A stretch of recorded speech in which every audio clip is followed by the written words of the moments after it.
नमस्कार दोस्तों, लोकतंत्र के इस महापर्व में आपका स्वागत है। आप वोट देने जरूर जाएं, ये मेरी आप सभी से अपील है। लेकिन एक बात आप ध्यान से सुने, जिस न्यूज चैनल को आप देखते हो, जिसका हर समाचार आपके लिए एक संदेश होता है, वो न्यूज चैनल क्या निष्पक्ष है? ये सवाल आप खुद से पूछें। उदाहरण के लिए विजय माल्या देश से भाग जाते हैं, एक बहुत बड़ा उद्योगपति। ये न्यूज ऐसा दिखाया जाता है, आपके दिमाग में इंप्रेशन बनता है कि विजय माल्या को देश से भगा दिया गया। लेकिन क्या कभी आपने खुद से पूछा है कि वो विजय माल्या किस पार्टी से राज्यसभा का मेंबर था? आपको ऐसा बताते हैं कि विजय माल्या देश से भाग गया। मतलब है कि जिस थाने का थानेदार अगर ईमानदार हो और क्रिमिनल क्षेत्र को छोड़ के भाग जाए, तो आपको ऐसा बताया जा रहा है कि उस थानेदार ने उस व्यक्ति को भगा दिया। अगर वो मोदी का आदमी था, तो एक पार्टी विशेष की टिकट से राज्यसभा उसे क्यों पहुंचाया गया था? सवाल ये उठता है। दूसरा सवाल मैं आपसे ये पूछना चाहता हूं कि आपको यही न्यूज चैनल ये बताते हैं कि देश में महंगाई है, पेट्रोल डीजल के गैस के दाम बढ़े हुए हैं, लेकिन आपको ये नहीं बताते कि ये महंगाई क्यों है। दुनिया कोरोना के महामारी से बाहर निकली है, सदी की सबसे बड़ी महामारी, जिसमें 2008 में भी जो रिसेशन आया था उसमें फिल्म उद्योग तो चल रहा था रिसेशन के लेकिन इस महामारी में फिल्म उद्योग भी बंद था, सब कुछ बंद था। सरकार की कमाई टैक्स से होती है, सरकार की कमाई भी बंद थी, उद्योग धंधा सब बंद था। कई देश तो बैंकक्रप्ट हो गए, श्रीलंका जैसे देश बैंकक्रप्ट हो गए। यूरोप में हाहाकार मचा हुआ था, उसी समय यूक्रेन और रूस की लड़ाई शुरू हो गई। आपको पता है कि ये लड़ाई क्यों महत्वपूर्ण है? क्योंकि रूस दुनिया में सबसे ज्यादा पेट्रोलियम प्रोडक्ट का प्रोड्यूसर कंट्री है, जिससे तेल और डीजल के दाम पूरी दुनिया में बढ़ गए, तेल डीजल और गैस के दाम। इस न्यूज को आपको नहीं बताया जाता। आधी सच्चाई बताना किसी को बहुत खतरनाक होता है। उदाहरण के लिए मैं ये कहूं कि मुझे किसी ने थप्पड़ मारा, लेकिन मैं ये ना कहूं कि पहला थप्पड़ मैंने मारा, तो ये झूठ से भी खतरनाक होगा। और यही आज न्यूज चैनल कर रहे हैं, यही देश की मीडिया कर रही है, सो कॉल्ड गोदी मीडिया। क्योंकि अगर ये गोदी मीडिया होती तो आपको यह बताया जाता कि सज्जन कुमार ने कोर्ट में खड़ा होकर किस प्रधानमंत्री पर आरोप लगाया था कि उनके इशारे पर 1984 में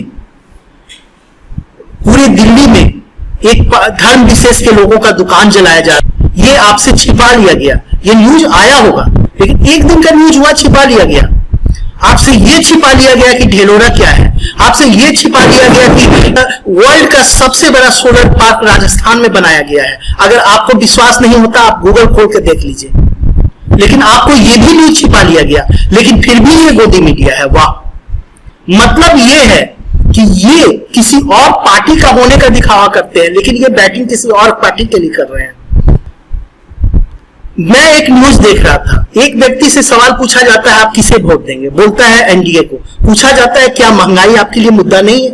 अरे भाई, महंगाई मेरे लिए मुद्दा है, सुनामी जो देश में आया था वो भी मुद्दा है, रूस यूक्रेन का वार भी मुद्दा है, लेकिन इस सब के पीछे कहीं भी रूलिंग पार्टी जिम्मेवार नहीं है। दुनिया में आर्थिक मंदी चल रही है, और यही न्यूज चैनल ये नहीं बताते कि वर्ल्ड बैंक के चीफ ने कहा है कि भारत ही दुनिया का एक ऐसा देश है जो मंदी से बहुत हद तक छूटा हुआ है। ये न्यूज चैनल आपको ये नहीं बताते। मैं ये नहीं कहता कि ये न्यूज एक दूसरी पार्टी ने खरीद लिया है, उसके पक्ष में मिले, ऐसा है।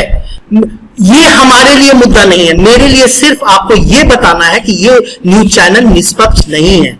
ये जानते हैं कि कौन सा न्यूज आपके सामने कैसे परोसा जाए, आपके दिमाग में क्या उतारना बन जाएगा।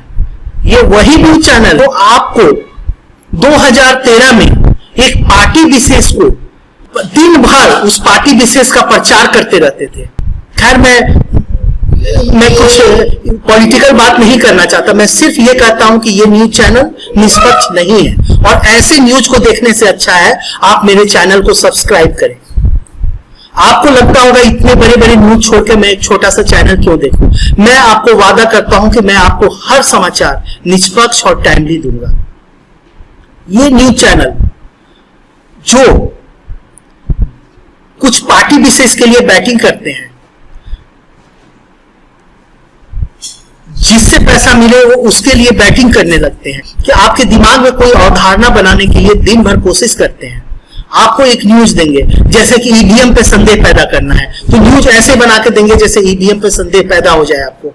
लेकिन यही न्यूज चैनल आपको ये नहीं बताते, ईवीएम के खिलाफ तो आज तक कभी ये प्रूफ नहीं हो पाया कि इसमें फ्रॉड होता है, भले आरोप हो, लेकिन बैलेट पेपर का फ्रॉड 1974 में कोर्ट में साबित हो चुका है कि श्रीमती इंदिरा गांधी चुनावी प्रक्रिया में धांधली करके चुनाव जीती थी।